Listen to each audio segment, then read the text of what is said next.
আসসালামু আলাইকুম রহমতুল্লাহি ওবরাকাতু। কঠিন কঠিন সমস্যার সমাধানের জন্য আজকে আমি সহিহ হাদিস থেকে একটি জিকিরের কথা বলবো। সুপ্রিয় দর্শক, জিকির অত্যন্ত গুরুত্বপূর্ণ বিষয়।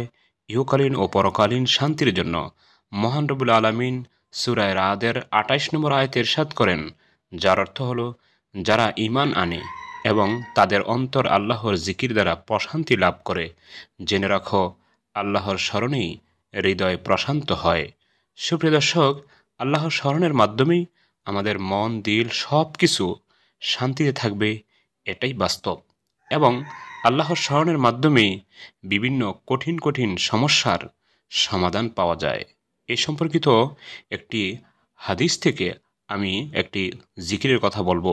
সেই জিকিরটি আপনারা বেশি বেশি করে পাঠ করবেন।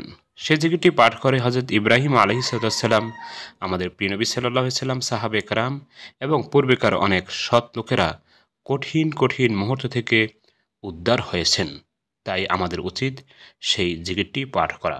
সুপ্রিয় দর্শক, সেই জিকিরটি বলার আগে আমি আপনাদের সকলকে অবগতির জন্য বলবো, ইসলামিক লাইভ চ্যানেল ও অন্যান্য চ্যানেলে আমি যে সকল সহিহ দোয়া দরুদ জিকির তাসবিহ ইস্তেগফারের ভিডিও দিয়েছি, সেগুলিকে একত্রিত করে আমি একটি বই লিখেছি।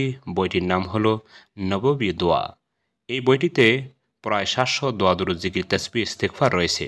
প্রত্যেকটির বাংলা উচ্চারণ, অর্থ এবং হাদিসের অর্থ এবং রেফারেন্স, কিভাবে আমল করবেন, বিস্তারিত আলোচনা করা হয়েছে। সুপ্রিয় দর্শক, বইটি যদি আপনারা নিতে চান তাহলে অবশ্যই স্ক্রিনে দেওয়া নাম্বারে কল দিলে কুরিয়ার মাধ্যমে আপনার হাতে পৌঁছে দেওয়া সম্ভব হবে। সুপ্রিয় দর্শক, যে জিকিরটির কথা আমি আপনাদেরকে বলবো সেটা হলো হাসবি আল্লাহু ওয়া নি'মাল ওয়াকিল। হাসবি আল্লাহু ওয়া নি'মাল ওয়াকিল।